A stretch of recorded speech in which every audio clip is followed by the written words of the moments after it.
on the River Islands guest line, which is our friend Greg Cosell, NFL Films. Okay, so you tell us, how's Kent Ward look? And then we'll do some Niners. I don't know how he's done every day in training camp. And so, that's the great thing about preseason is now we're in a situation where, and then, it's funny because I don't know if you guys happen to see, and if you haven't, you should see it. You should see what Kevin O'Connell said regarding Kyler Murray, but it was a larger point about quarterback play in training camp. It's a phenomenal answer because the bottom line is, and I know this from having been to many training camps through the years, you have no idea what they're trying to work on any given day. So you have no idea. Just throwing a bad ball or throwing an interception does not necessarily mean a quarterback had a bad day. Now, to the beat writer watching that, it might mean the quarterback's having a bad day. But quite frankly, the beat reporter doesn't really have any idea what they're working on. I've been fortunate in my career, guys, to be in meetings where I know what they're trying to get done or not get done on a given practice, which obviously they don't announce publicly. So you're in Tennessee, and you're obviously there for a reason and a purpose. And if the ones don't really necessarily get judged on what they're doing, what are you doing? Well, they do get judged on that. What I'm saying is you don't know what they're being asked to do based on the meetings and the whole process. I'm here at the joint practice tomorrow with the Bears because I was very anxious to see Caleb Williams in person, live. So it's not just Tennessee, it's a really good opportunity to see. And I happen to know some people, in the organization with the Titans, so I was invited down. I didn't just show up, So no, I'm really looking forward to it. Greg Cosell, NFL Films, is with us here on Willard and Dibs, 95.7 The Game. Okay, Greg, we really want to dive in on these rookies. People are getting very excited. At the same time, to the point you just made, I don't know if people really know what to make of preseason games, practice videos, and players who've never actually played an NFL game. So if a Niner fan came up to you and was like, I'm so excited about De'Zhaun Stribling, what's your response? I would say that what I've seen, and I've not seen practice, but what I've seen in the games is exactly what I saw on tape. And I think that's always a really good sign for a player when what you see, and then, like I said, I'm not there every day, but what I saw in the 2 preseason games was very representative of what I saw on his college tape, both at Ole Miss and Oklahoma State. And I think that's a really positive sign when a player looks the same, in his first year in the NFL as he did in college. Now, obviously, we haven't played a regular season game yet, so we're not going to anoint him an all-pro. But there's a couple of things that really stand out. Number one, he catches the ball with his hands. He's clearly got very, very strong hands because he catches the ball away from his frame. I also thought that on that 21-yarder that he caught this week on a third down play, it kind of came on a skinny post. He was in the slot. I thought he showed some very subtle nuance with his vertical stem to create separation. And he caught a tight window throw between the numbers, again, with his hands. So there's things that you look at, that I look at anyway, that, again, he looked like he did in college, which I view as a very positive sign. And we'll see if that continues. The other thing I really like what they're doing with him, which I assume they're doing in practice as well, is they're giving him meaningful snaps both outside and in the slot, which means they see him as a movement player within the context of their offense, because the bottom line is Mike Evans will be the boundary X. So when you look at Stribling, not only now but in college, where do you think he fits better in the NFL? I think down the road he'll be an X, but Evans is there now. So now he'll be a combination Z slot within the context of the 49er offense, and obviously they're asking him to do that with what they're showing, which I'm sure is a reflection of what they've been doing in practice. They're not going to get into a game and ask him to do something that they haven't practiced. So he's lined up meaningful snaps both outside and in the slot. I want to talk to you about a position I don't think we've touched on so far this year, Greg, and that is tight end, especially as we get close. And Kittle is back at practice, but definitely still a question mark for the start of the year. It seems in practices that they're using Luke Farrell in the passing game a lot more. I'm also curious to know what you think of Tonjes's ability to block when compared to the way Kittle does it. So how would that position hold up if there's no Kittle to start? I think Brent Jones has been doing a great job. Oh, is he not playing anymore? Not to our knowledge. Oh, okay. Final roster's not been set yet, but not to our knowledge. Well, I think Tongas is more of a receiving type tight end than he is a pure blocker. I think he's the kind of tight end that you probably move around the formation. He can detach from the formation. I'm not saying he can never be attached, but I think that he's more of a more of a receiving tight end, whereas Farrell is more of a complete tight end in that he can do both. He was an interesting player in college. I thought he was a pretty good prospect coming out. Not an elite prospect, but a tight end who could both line up attached and be a blocker in the run game, and also be a quality receiver. Not a top 3 or 4 or 5 receiver as a tight end in the league, but a quality receiver. So it'll be interesting to see. I don't know if they plan on taking Kittle to Australia. Has that been determined yet? It has not. Nope. Yeah, I mean, again, I would have no idea. You'd have to be there to know that, and you'd have to know the whole situation. But if they don't take him, I would expect there'd be a little bit of a tight end rotation based on the personnel packages, based on the play call, based on down and distances, based on field location. All the factors that go into how you choose to deploy your personnel. And when you look at a running back rotation, last year they didn't really have much of one with Christian McCaffrey. It was Brian Robinson who came in for just a little bit. Do you think that Kaelon Black, based on what you've seen, has he earned more of a share this year than what Robinson got last year? Well, another guy that looks the same as he did in college. We've talked about this. I mean, you guys saw it in the preseason game. He's a downhill, determined, competitive, urgent, physical, powerful runner. That's exactly who he is. He's a grinder and a sustainer. He gets hard yards. And that is a trait that cannot be talked about enough in the NFL. When it's blocked for 4, the guys that get 6 or 7, that's a big deal. Those runs don't seem like much when you're watching a game on TV. You don't come away from those runs going, wow, that's a great run. But you know what? Those are big deal runs. He also showed some sudden lateral quickness to defeat quick penetration. These are all traits he showed at Indiana. I mean, I remember when I first watched him, and I mentioned that I thought he was the 3rd or 4th best running back in the draft class, probably 4th, because I really liked Mike Washington out of Arkansas, who's also done well in the games in the preseason. And people were like, what, are you crazy? Kaelon Black? He wasn't even invited to the combine. Well, that's irrelevant to me. I'm just watching him play on tape. So I'm not surprised at all. And I think with his traits and attributes, he fits the 49ers run game profile very well. And it would not surprise me at all if he's the number 2 back. And I think a decision that they have to make, given McCaffrey's age and just his workload over the years, is, can they do that again with McCaffrey? Can he get over 400 touches again? Can he play 93% of the snaps? I mean, that's a lot of snaps. And he's 30 years old now. He does have an injury history. So, again, you guys and I can't make that decision, but I think that's something that they're probably thinking about and have thought about. Greg, when you look at the Niner pass rush, the thought last year with how they struggled to rush the passer was that without Nick Bosa, there's just a trickle-down effect that makes this whole thing not work.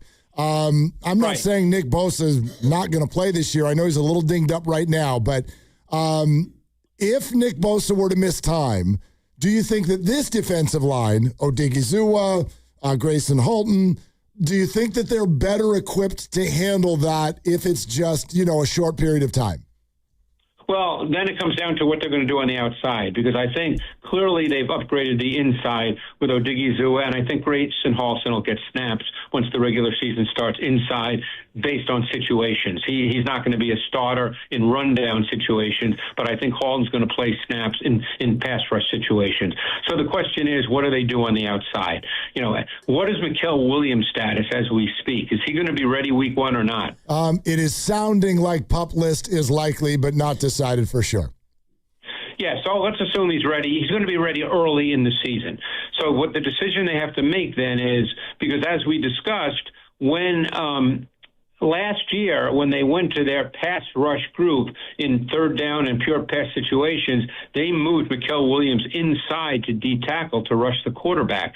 I think they would ideally like to keep him outside as a pass rusher, but he needs work in that regard because he's a little straight line. He's a little linear. Now, that doesn't mean you can't be a good pass rusher. That just means you have to use your power, really know how to use your hands exceptionally well, because when you're an edge pass rusher who's kind of straight line linear, you have to be able to play off contact because you have to initiate the contact and then be able to play off of it. So they have to work with him because I think that they'll want to keep him on the outside. I mean, essentially, he was drafted as a defensive end and he was a high first-round pick. So I think he's an important player in this conversation. When you look at Raheem Morris, he likes to blitz more than what the 49ers traditionally have done. What players on the Niners are somebody you would look at on tape and say, yeah, you're pretty good at actually blitzing? Well, Fred Warner has been a pass rusher at times throughout his 49er career, and he's been very, very good at it. So it would not surprise me if he becomes more of a pressure player, and he has great length, too. So even if he doesn't quite get there, he's got the length to get his hands up and impact throws. So I would expect him to do that. I'm not sure Greenlaw's that guy. So it'll be interesting, if there's someone else that they feel can be a really effective blitzer. Well, don't forget they did use Upton Stout last year quite a bit as a slot blitzer. He was among the top 5 in terms of number of blitzes, top 5 slot blitzers in the NFL a year ago. So obviously the previous coaching staff felt as a rookie that he could handle that. So I would imagine that Raheem Morris would think that was the case. And when you watch Atlanta's defense from a year ago where Raheem Morris was, the slot corner was a pretty significant factor in their pressure schemes. Greg, I have eyes also on the secondary this year. Fascinating group to me because they did not have great metrics last year, but I also think that's not fair. Like if you're not rushing the passer, any secondary is going to really struggle. So there are some additions behind the starters, but from Lenore to Green, Upton Stout, the safety battle, and now Raheem Morris in the building, how equipped do you think that group currently is? Well, it's interesting you say that because sometimes the secondary can help the pass rush.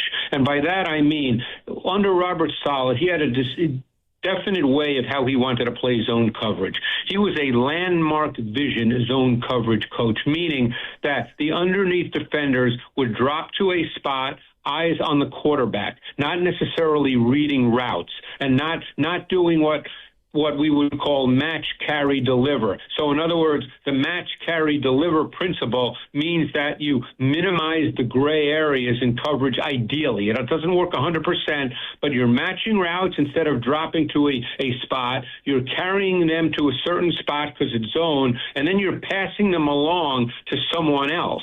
So in an ideal world, that kind of coverage, which my guess is you'll see more from Raheem Morris, minimizes the gray areas and the conflict areas in what are essentially zone coverage concepts. And if you can do that really well, that then takes away clean throws for the quarterback, and that can help your pass rush. So it can work together. Now, again, I don't know exactly what Raheem Morris will do, but I think he will do more of that than just play landmark vision underneath zone coverage. And when you look at this personnel, does it match up with that sort of an approach? Because last year, Greg, I was looking at the Niners and you lose Bosa, and so now Robert Saleh's playing a little bit of bend but don't break and not really doing much exotic. If healthy, do they have the personnel to play the way that Raheem Morris wants? Well, Fred Warner can do anything, so I wouldn't be worried about him. Greenlaw, I think he can handle that. We'll see. I mean, I don't know. The things we don't know is because it's preseason and the starters aren't playing, we don't know if someone like Jaden Duggar, who was a safety and now is a converted being a converted linebacker, because he has a safety skill set, is he a factor when they go to their nickel defense? We'll see. We don't know the answer to that. We're not there every day. And then obviously in the preseason games, they're not playing the starters. I mean, you look at the athlete that he is, though, again, he's got the athleticism and range that he can probably do a lot of different things. But, hey, he could also just be a special teams player once the regular season starts. We do not know. But certainly we know Fred Warner can do anything. Greg, I'm never going to stop the fight. I'm going to try every single August to get you to play fantasy football. Oh, boy. I'm never giving up. Nah, I'm not playing fantasy Come football. on, what's the right round to draft De'Zhaun Stribling, Greg? Well, I personally thought that he was a first-round talent based on this particular wide receiver class. Okay. And therefore, what kind of numbers is he putting up this year? Let's hear it. Oh, yeah. Guys, really, you're going to ask me that? Yes. No, just Guy, Greg, I would never put you in that sort of a box. I mean, come on. You know, that's just silly. There's no way to know that. No, there's no possible way, Greg. Of course. I'll ask it this way, though. Is there somebody that you like more than, I don't know, the general consensus? And forget fantasy football, but is there a player that you have your eye on around the league that you probably are more in favor of than most people?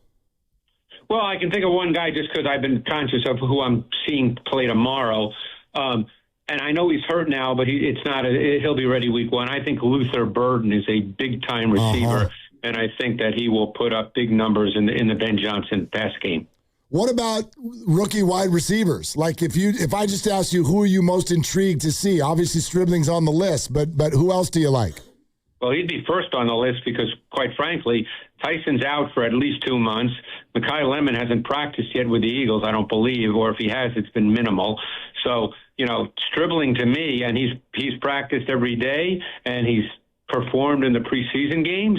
So, I mean, Stribling to me right now is probably the number one receiver in this draft class as far as just as you look to the season getting started. What that means in terms of his volume targets and his numbers, that's hard to say, but he's going to play. I mean, it's not like he's not going to get snaps. He's going to play. When you look at the NFC North, and I'm not asking you to do win totals or predictions, but I'm struck by the idea of Kyler Murray going there and being a Viking. What do you think about his fit in that system and Minnesota's ability to maximize his skill set? Yeah, I rewatched a lot of Kyler Murray. I've been watching a ton of NFL tape from last year just because that's what I've been doing the last month. Because I'm more into watching the NFL from games that matter than all these preseason games. But I think Kyler Murray is going to be really interesting because he's actually very good when he can play short rhythmically. In other words, 3-step drops and quick 5-step drops, and the ball can come out. He's very, very efficient when he can do that. It's the deeper drops that are concerning with him because the longer he's in the pocket, the less likely he's to be effective as a pocket player. So obviously he has the great ability to get outside the pocket, but there's certain areas where he struggles. So I'm really curious to see what Kevin O'Connell, who I think is really, really good, and he knows all this, believe me. If I know it, he knows it. So I'm really curious to see how that plays out. But Murray's very good when he can play rhythmically in sort of a quicker game, pass game. Greg, we've talked so much about Kaelon Black and what's going on behind Christian McCaffrey, but Jordan James is back at practice as well. And I know this is not his rookie year, but super curious to know what you think of him because they seem to be high on him as well. Yeah, he's another guy that's smaller but physical. I like Black more than James. So, again, I don't know their feeling. But James, when he came out of Oregon, was a good prospect as well. Didn't think he was as good a prospect as Black. But he's another tough inside runner for his size. So, they're looking for guys that can get those hard yards. And it's cliched but true that if you stay on schedule, because this offense is built on the play caller, on Kyle Shanahan. So if you give Kyle Shanahan, normal down and distance situations, then there's so much he can do. No matter how good a play caller you are, there are limitations when it's 3rd and 8 and 3rd and 9.